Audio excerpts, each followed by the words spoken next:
I'm going to have you talk a little bit now, John, about your experience working with families in collaboration versus your experience historically working in litigation, and the difference in the relationships post, in the environment while they're negotiating, and part of the reason that you've chosen the work that you do today. Yeah. I mean, I'll be perfectly blunt that I don't think anybody should go to a court. It's not to say courts aren't there.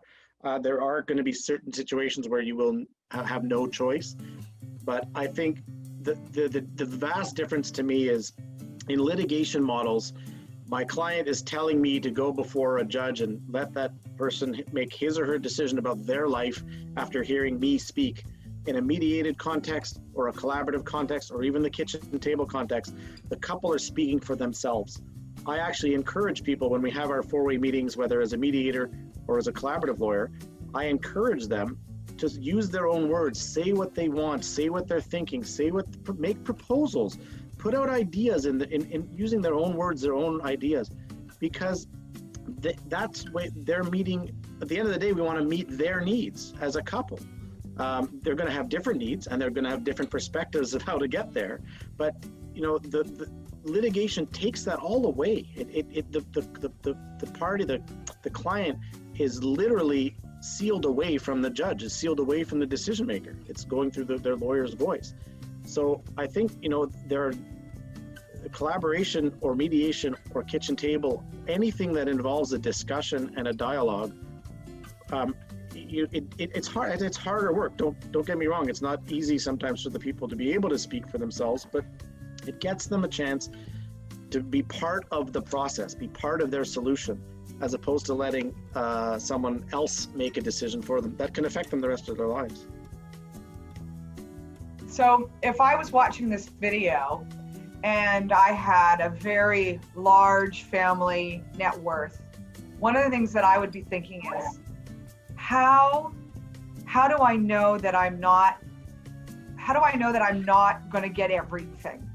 You know, and when I talk on this video series, I always say I come to the approach that you're dividing your assets, you're dividing your income, and you're dividing your time with your family. Okay? But I still think there's often a block for people and a fear that if you don't choose litigation, you're going to be leaving something on the table. You know, the law is the same whether a judge tells you what to do or you decide what you want to do. That's the point of having the independent legal advice component on an agreement. You know, pensions are divided by law. If you know, a judge basically can only divide a pension at source. It's very, very rare a judge will do a buyout of a pension. But a buyout of a pension is something that can be done by agreement. Spousal support. Normally, if you're in front of a judge is very limited to just making it monthly support. Come back and see me when you figure something out or something changes in the future. In a collaborative or mediated context or any other agreement, you can buy out or contract through spousal support. You can come up with different options and hybrid options. So the law actually, the law is the same. I mean, you said you're going to share assets, you're going to share income and share parenting. By using an agreement-based process or a settlement-based process, the couple can actually gets more options available to how to deal with things than less. And a judge is limited. Judge is a very fine box that they have to stick within.